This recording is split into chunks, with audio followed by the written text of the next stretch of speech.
ke Makkah, uang habis, badan lelah, kerja tinggal, keluarga tinggal. Tapi karena dia sudah hatinya tertawan, bismillah, tawakkaltu 'ala Allah, la haula wala quwata illa billah.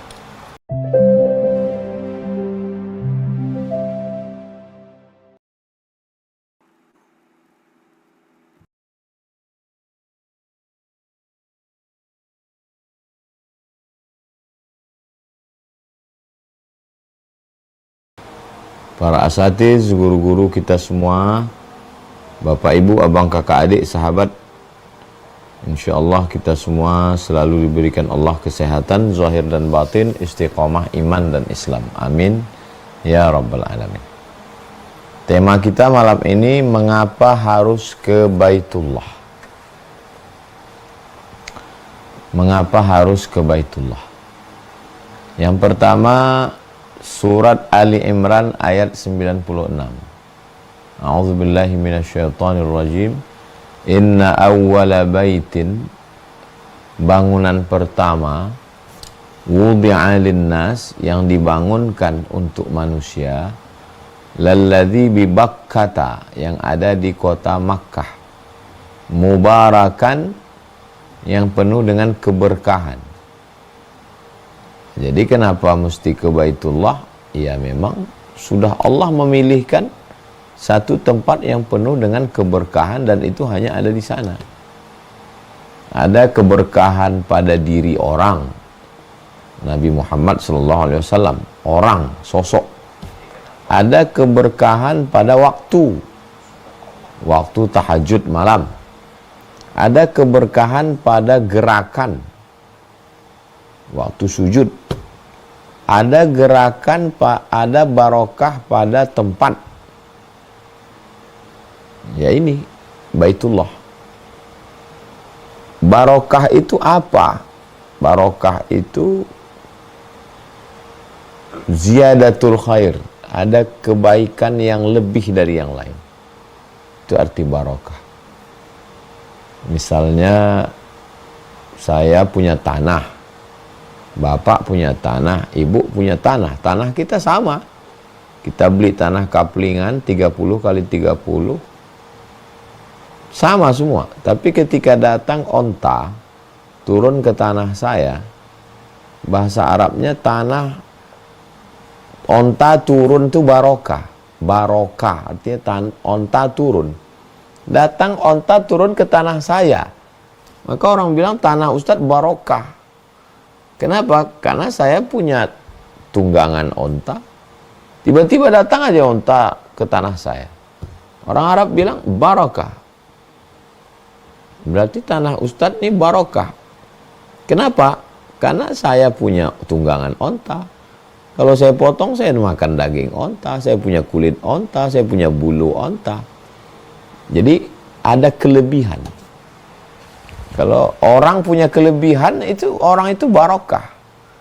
Kalau orang Jawa bilang bejo, orang yang selalu beruntung. Kalau bahasa Inggrisnya lucky man, orang yang punya banyak keberuntungan. Maka ada barokah pada orang. Mubarakan ainama kuntu, kata Nabi Isa. Dimanapun aku berada, aku berkah. Ada keberkahan pada tempat. Nah, Ka'bah ini termasuk berkah pada tempat.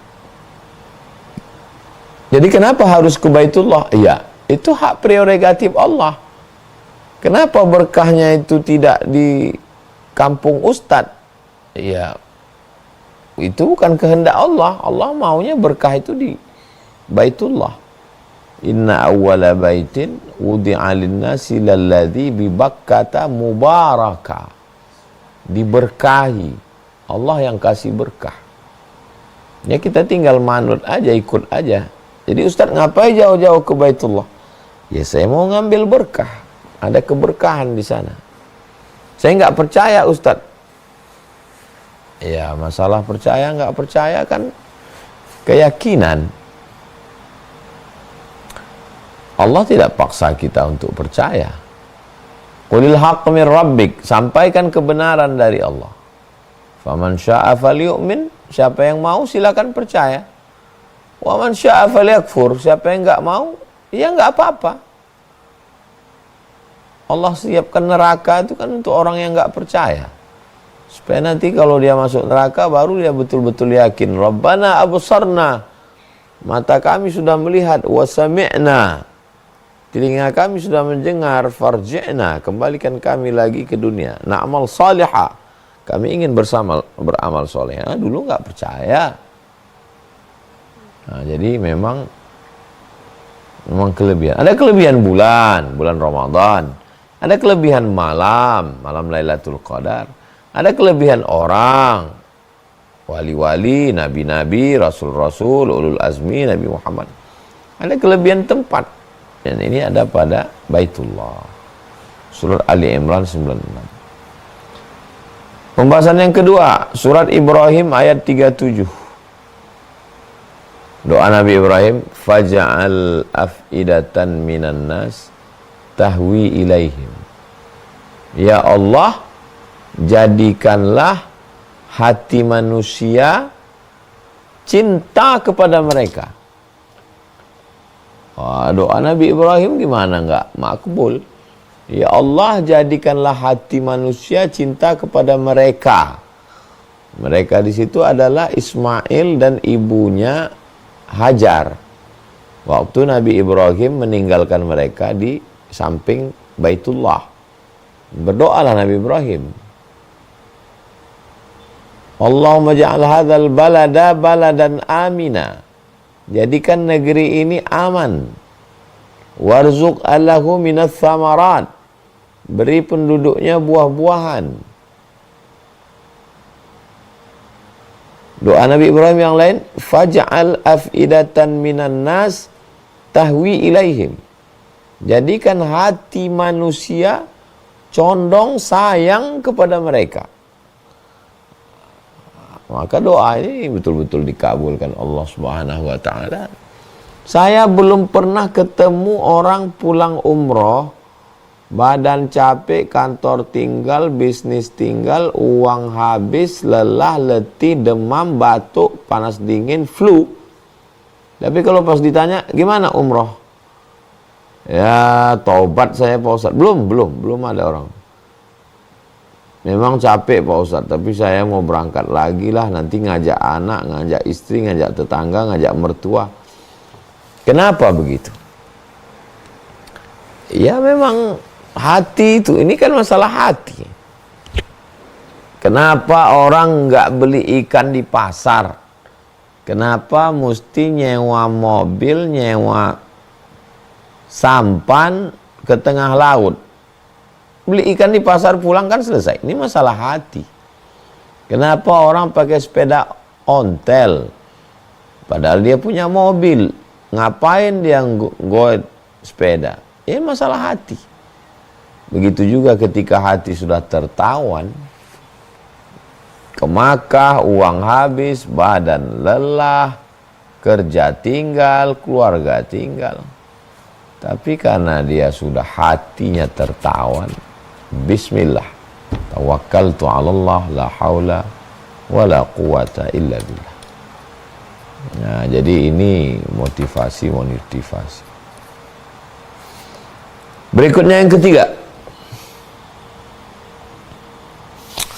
Ketika kita ke Baitullah, itu enggak sama seperti kita mau sholat.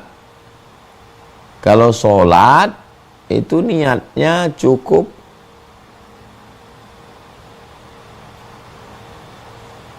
Allahu Akbar, niat dalam hati. Ada juga yang melafalkan niat usolli fardal isya'i arba'a raka'atin adaan ma'muman lillahi ta'ala. Tapi kita bisa buat di mana aja, bisa di kamar, bisa di rumah, bisa di hotel, bisa di masjid. Nah, untuk ke Baitullah ini nggak bisa sembarangan, karena Allah sudah tetapkan tempat-tempatnya, dijelaskan oleh Nabi Muhammad SAW. Jadi kalau kota Makkah ini posisinya di tengah, di atas ini ada namanya Madinah. Orang yang datang dari arah Madinah ke Makkah, dia mesti berhenti dulu di satu tempat namanya Dzulhulaifah. Dulu ada pokok kayu di situ. Maka dalam hadis disebut Nabi berhenti di pohon kayu sholat sunat. Sholat sunat ihram. Musalli sunnatal ihram raka'ataini lillahi ta'ala. Lalu setelah itu dia berniat, labbaik Allahumma umrah. Aku sambut panggilanmu ya Allah untuk melaksanakan umrah. Kebetulan datangnya dari arah Irak. Maka berhentinya satu tempat namanya, kebetulan datang dari arah Najd, namanya Qarnul Manazil. Dari arah Irak namanya Zatu Irqin. Datang dari arah Yaman namanya Yalamlam. Datang dari arah Mesir namanya Rabigh, sekarang namanya Rabigh, dulu namanya Juhfah. Nah, ini ya kita ikut. Kalau kita lewati tanpa pakai kain ihram, kita kena dam. Kena denda. Dam artinya darah. Menumpahkan darah seekor kambing 600 rial. Bayar ke konter Al-Rajihi. Saya sudah melanggar. Begitu. Ini disebut dengan miqat, tempat berniat makani. Ada satu tempat-tempat niat yang khusus, jangan sampai melewati tempat itu. Mandi dulu dari hotel, pakai kain ihram supaya nggak ribet, nanti banyak orang buka celana. Sampai di Bir Ali, sholat sunat tahiyatul masjid. Habis itu sholat sunat ihram. Habis itu labbaik Allahumma umrah. Saya berniat melaksanakan ibadah umrah. Nabi melakukan itu, sahabat Nabi melakukan itu. Yang keempat, ada ibadah itu melakukan sesuatu. Melakukan berdiri, melakukan baca iftitah, melakukan baca Al-Fatihah, melakukan sesuatu. Tapi kalau umroh ini komplit dia. Dia ada melakukan sesuatu, tawaf, sa'i, itu melakukan sesuatu. Tapi dalam ibadah umroh ada satu ibadah namanya tidak melakukan sesuatu. Tidak melakukan sesuatu dianggap sebagai ibadah.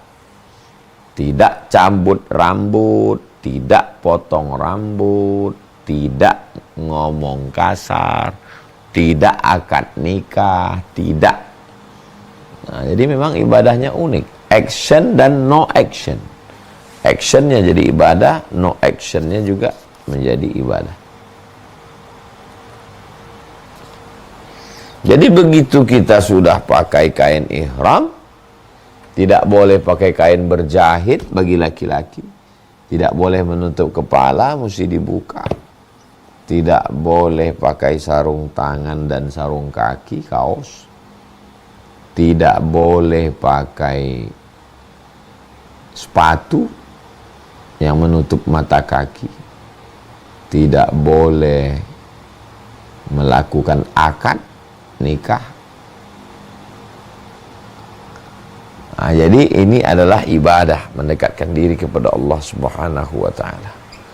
Tidak boleh dibuat-buat, karena ini datangnya dari Allah melalui malaikat Jibril kepada Nabi Muhammad sallallahu alaihi wasallam. 5. Ketika berada di sana setelah ihram, mulut hanya melafazkan labbaik Allahumma labbaik. Labbaik Allahumma labbaik. Aku sambut panggilanmu ya Allah. Karena ketika Allah berfirman wa adzin fin nasi bil haji, panggil mereka semua melaksanakan ibadah haji. Maka orang yang dipanggil itu jawabnya, labbaik, aku sambut panggilan. Maka dia katakan, labbaik Allahumma labbaik, labbaik la syarika laka labbaik, innal hamda wan ni'mata laka wal mulk la syarika lak. Memperbanyak itu, jangan bicara aib orang lain, jangan. Karena keberkahan-keberkahan ini gimana cara ngambilnya? Apa keberkahan itu disendok pakai gayung? Enggak, keberkahan itu cara mengambilnya dengan ibadah-ibadah ini. Dengan beribadah kita sudah mengambil keberkahan. Ibadah lisan yang enggak putus, labbaik Allahumma labbaik, labbaik la syarika laka labbaik, innal hamda wan ni'mata laka wal mulk la syarika lak.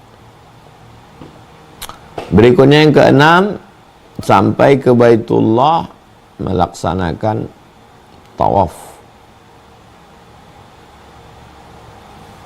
Subhanallah walhamdulillah wa la ilaha illallah wallahu akbar, subhanallah walhamdulillah wa la ilaha illallah wallahu akbar, subhanallah walhamdulillah wa la ilaha illallah wallahu akbar. Ini ibadah yang tidak bisa dilakukan di Indonesia. Kalau sholat bisa dilakukan di mana aja, puasa bisa, zakat bisa di mana aja. Tapi ibadah tawaf, kalau ada orang tawaf di samping kubur, subhanallah, haram hukumnya, bid'ah dhalalah. Tapi ketika orang tawaf di samping Ka'bah, dan tawaf ini hanya berhenti pada sholat fardu, zuhur, asar, maghrib, isya, Jumat. Sholawat yang lain, sholat lain tetap orang subhanallah walhamdulillah wa la ilaha illallah wallahu akbar, subhanallah walhamdulillah wa la ilaha wallahu akbar. Begitulah kita diajarkan beribadah kepada Allah Subhanahu wa ta'ala. Bagaimana dengan orang yang tidak sanggup baca doa putaran 1, putaran 2, putaran 3? Itu bukan wajib, bukan rukun, bukan syarat. Itu baik, bagus, sudah disusun ulama. Ya kalau bisa dihafal, hafal. Nggak bisa dibaca. Nggak bisa dibaca, ya tutup. Tutup. Terus apa yang bisa kita baca? Subhanallah walhamdulillah wa la ilaha illallah. Sampai di rukun yamani mengucapkan Rabbana atina fid dunya hasanah wa fil akhirati hasanah wa qina adzabannar wa adkhilnal jannata ma'al abrar ya aziz ya ghaffar. Enggak bisa bahasa Arab, ya pakai bahasa kita. Masih ada kesempatan untuk belajar. Enggak bisa dibaca, ya minta kepada Allah selama tawaf itu. Berikan kesehatan, anak soleh, jangan kena narkoba, jangan kena zina, keluarga sakinah, mawaddah, warahmah. Nah, jadi memang kita dibimbing oleh pembimbing bagus, nggak salah. Tapi jangan khawatir kalau tidak bisa melakukan sesuatu secara optimal. Yang ketujuh, selesai tawaf, wattakhidhu min maqami Ibrahim musalla. Jadikanlah makam Ibrahim sebagai tempat sholat. Ini makam Ibrahim, sholat di belakangnya atau setentang. Sholat sunat tawaf namanya. Artinya, walaupun sudah sampai ke Baitullah, tapi sholat tetap tidak tinggal. Makanya kalau ada orang umroh, haji, tapi nggak sholat, gimana itu?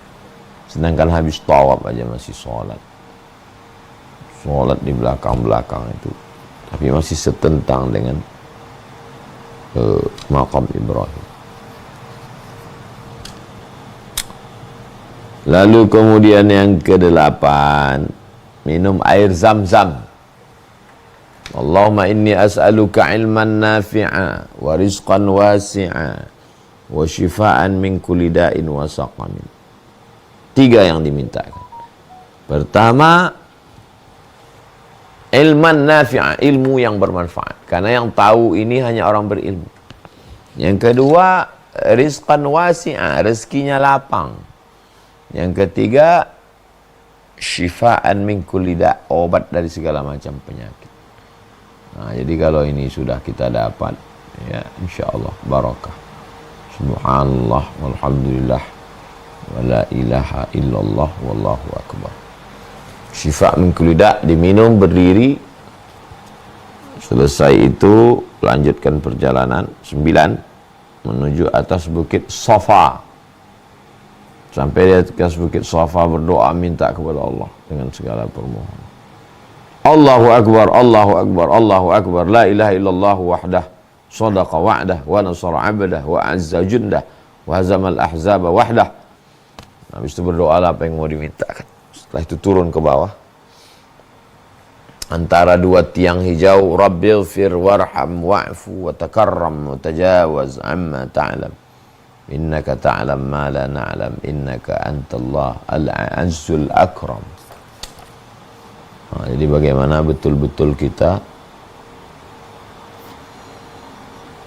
ngambil manfaat, barokah, ilmu dari perjalanan yang luar biasa. Pelajaran dari Hajar yang mengandung anak, lalu kemudian Allah Subhanahu wa ta'ala berikan ujian yang luar biasa. Berdoalah Nabi Ibrahim, askantu min dzurriyyati, aku tinggalkan anak fi wadin ghairi dhi zar'in, di lembah yang tak ada tanaman, inda baitikal muharram, di samping Baitullah. Berdoalah di situ Hajar. Naik ke atas bukit Safa, tidak ada air. Naik ke atas bukit Marwah pun tidak ada air. Ternyata air itu datang bukan dari kaki yang berjalan. Justru air itu datang dari tumit yang belum bisa menginjakkan kaki ke tanah. Tapi begitu tumit kena ke pasir, memancar air Zam-zam. Berkumpul air, berkumpul dari seluruh penjuru. Dan air berkualitas paling tinggi, pH, kualitas air yang luar biasa. Ada satu perusahaan filter air dari Jepang memasang di rumah sahabat kita di Kuala Lumpur. Setelah dipasang, sudah Pak, bagus, pH tinggi. Datang sahabat kita ini, beliau ambil air Zam-zam dari kamarnya, kebetulan pulang umroh. Kalau dibandingkan dengan ini gimana? Aduh, kalau dengan itu nggak bisa Pak. Karena itu nggak perlu disaring, nggak perlu dimasak. Sudah luar biasa. Nah, jadi bagaimana perjuangan seorang perempuan membesarkan anak dan dia tidak menyerah. Sa'i artinya ada ikhtiar, ada usaha. 11, selesai sa'i, gunting rambut, potong. Setiap helai rambut itu likulli sya'ratin, jadikanlah dalam setiap kepingan potongan rambut ini menjadi nur, cahaya pada hari kiamat. Begitulah Allah Subhanahu wa ta'ala. Selesai tahallul, gugur segala dosa seperti bayi yang baru lahir dari rahim ibu. Bagaimana bayi lahir nggak bawa dosa, nggak bawa apa-apa, gundul, begitulah orang yang keluar dari ibadah. Mengapa harus ke Baitullah? Ya, semua ritual ini tidak ada di tempat lain. Kita buat di bukit, ditangkap polisi, kita penistaan agama itu. Ya harus mesti ke Baitullah. Ada ibadah ini cuma gerakkan badan, namanya ibadah badan, sholat. Ada ibadah ini cuma menggerakkan lisan, baca Quran. Ada ibadah ini cuma keluar duit, zakat. Tapi umroh, tiga-tiganya. Ibadah badan, tawaf, sa'i, Ibadah harta, bayar tiket pesawat, bayar ke travel semua. Dan ibadah lisan, subhanallah walhamdulillah wa la ilaha illallah akbar. Tambah lagi ibadah hati, lawan emosi. Apa kamu nggak tahu saya ini pejabat, orang kaya? Sampai di sana semuanya sama di hadapan Allah Subhanahu wa taala. Replika. Ini adalah replika kematian. Karena sekarang saya pakai kemeja, pakai topi, tapi begitu di sana lepas ini semua. Yang dipakai adalah pakaian mayat.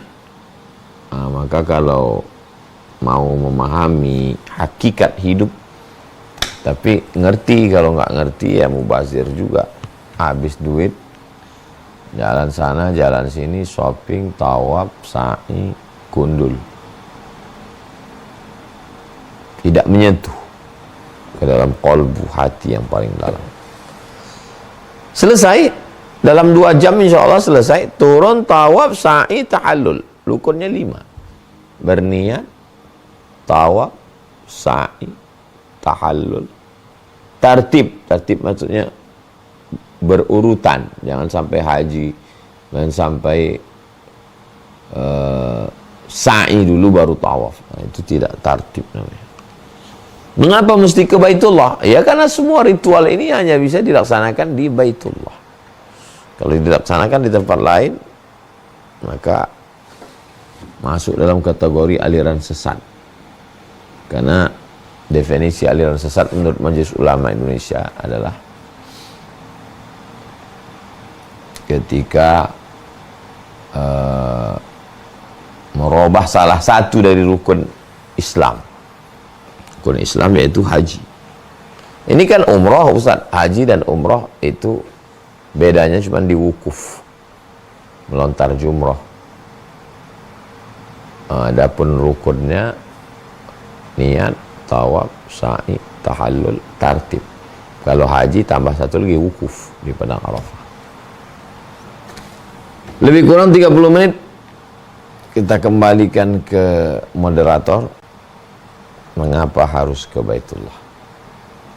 Kita lanjutkan dalam dialog interaktif. Terima kasih. Wassalamualaikum warahmatullahi wabarakatuh.